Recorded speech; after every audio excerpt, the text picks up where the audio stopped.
guys, it's Tamara coming back at you with another video. Welcome back to my channel. I want to talk to you a little bit today about narcissism. I had made a promise in a couple videos in the past that we were going to talk about narcissism. And so I want to highlight 10 unbelievable behaviors of the narcissist. If you go to my blog, blogs.psychcentral.com/caregivers, you'll be able to see a sticky post. It's a post that is going to be on my website until I remove it. And it's called 10 Unbelievable Behaviors of the Narcissist. And you'll see me explain and define the 10 behaviors that I have seen over my 11-year career of individuals who are narcissistic. But I want to talk a little bit to you today on video about it. The benefits of this video for you is that you're going to be able to define some of the behaviors that you may be witnessing in your own life with somebody who's narcissistic. And I'm also going to define these things a little bit more for you. So let's go ahead and just jump right on in and get started. I wrote down some of my notes because sometimes I totally go off topic and I start explaining things when I really shouldn't be explaining them, as in depth as I do. So let's go ahead and talk about the first unbelievable behavior of the narcissist, and that is competition. Individuals who are narcissistic are constantly in a competition, even if you aren't, right? That competition is psychological and emotional. It's a competition that's only familiar with, or how should I put this? I should probably say the competition is only in their mind or in their head, right? This kind of competition is just in their own heads, right? You may be a dear friend, a dear family member, a dear coworker, but in their mind, everything you do is competing with them. Everything they do is competing with you, right? They want to make sure that they stay in control. And the best way to stay in control is to be at the top of their game. And if that means step on you, push you, go around you, go above you, whatever they need to do, they'll do it. That's one of the dangerous behaviors of the narcissist, is that they'll do whatever it takes to hide that insecure, weak, and vulnerable creature that they behave like on the inside. And I use the word creature because sometimes narcissists go way overboard and they have no empathy, no care and concern about you. That's frightening. All right, number 2, interactions as a game. They zone in on you and they engage in interactions with you as if they're playing a chess match, right? And I'm sure you've been in relationships like this, or situations where you've kind of like staggered backwards, like, whoa, wait a minute, we're not in a competition, we're in this together.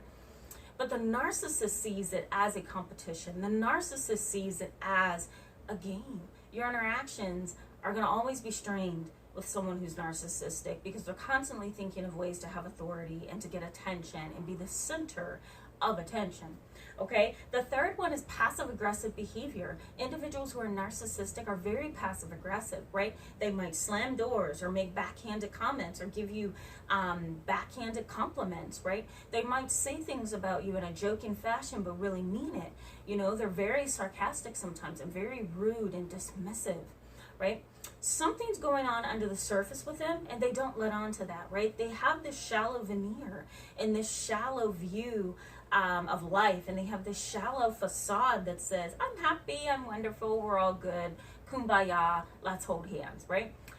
Underneath though, you sense aggression and anger and competition and jealousy and secrecy, and it's very intensified with somebody who's narcissistic. They're very insecure, very inadequate as far as empathy goes and understanding other people. So that passive aggression, you need to pay attention to. If you sense it on the inside, if you question whether or not you guys are in a good relationship with each other or not, then that's the moment you need to like stop and say, okay, something's off here. All right. There's always going to be no peace with this person, right? There's always going to be some kind of drama. You know, individuals who are narcissistic thrive on drama because it makes them the center of attention. It gives them control and power. So keep that in mind. Individuals who are egocentric are often very immature. They are very difficult to talk to or communicate with. They're dismissive. They're, inconsiderate of you. So I'm sure you've had people in your life like this, coworkers, family, friends, who just simply are like 5-year-olds. Like you can't get through. There's a wall up. There's a barrier up. So you might as well stop talking because you're not getting anywhere. The other thing is unnecessary drama, and I wrote this down as lawsuits, and here's why. Because individuals who are narcissistic, again, they're constantly looking for, and my camera's sliding, so I'm sorry about that. They're constantly looking for attention. They're constantly looking for power and authority and control. And the best way to do that is to sue you, right? Because they have control over when you go to court. They have control over if you're ever going to go to court, because they can either throw out the lawsuit, or they can pursue it. They can also appeal lawsuits and keep taking you back and back to court, right? So these kind of people are inadequate on the inside, and they feel that in themselves, and they use the legal system to get over on you. And that could be in divorces, that could be family matters, that could be, you know, contract situations. It could be anything where you are legally bound to that person for some reason. That's why in so many marriages, husbands refuse to let the wife divorce them, because it's a place of control and authority, and that's scary. All right. Sometimes they also use their social and emotional intelligence to get over on you. They're using what they know that you're looking for them to say, looking for them to do, how you're looking for them to dress or come across. They know how to use that to keep you in a place of confusion, right? That's why in some romantic relationships you have situations where the woman is being abused. There's a lot of domestic violence. And the moment she gets ready to leave, he puts on nice clothes, he puts on perfume, he talks really sweet, and it keeps that woman bound by confusion, because she doesn't know who's the real person. Is it the person who beats me, or is it the person who smells good and looks good? So narcissists know what to say, they know what to do, they know how to look to get over on you. Okay, the next one is immaturity, and I'm sure you're well aware of this. A lot of narcissists are immature. You can't talk to them like an adult. They don't know how to handle matters maturely. They're going to always want to fight you and put up their dukes, right? They don't know how to be peaceful. They don't know how to work through things. And the scary part is that a lot of times they're in positions of authority because they know what to say and do to get there. That is disturbing, to say the least. And last but not least is triangulation. And I'm going to put an image over here for you so that you can see what I mean by triangulation. There's often a victim, a persecutor, and a rescuer, and this creates a triangle.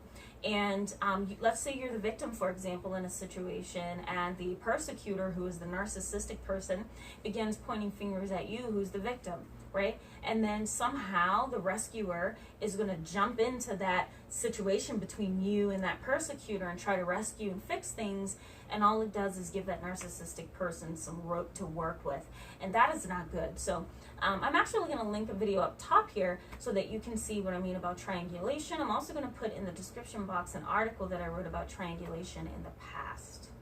All right, guys, so thanks so much for being with me today. I look forward to talking about this subject a little bit more. I'm getting a lot of emails about it, a lot of requests for these kinds of videos, so stay tuned. We're going to continue to post videos Mondays and Fridays. Stay tuned for next week, because we're going to talk a little bit about borderline personality disorder and avoidant personality disorder. I get emails daily about those articles that I've written in the past.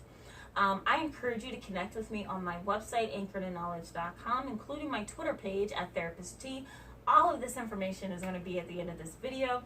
But in the meantime, guys, I wish you well. And thanks so much for tuning in with me today. I encourage you to give this video a thumbs up. If it was helpful to you, please give it a thumbs up. What it does, it allows you to give back to other people by pushing this video up in the search results, so that other people like you who may be looking for this kind of topic may have access to the video. So I thank you in advance for that as well. And hit the subscribe button, not the describe button, but the subscribe button, if you're interested in getting more videos and more information from me as soon as I post it. All right, guys, thank you so much, and I'll see you soon. Bye.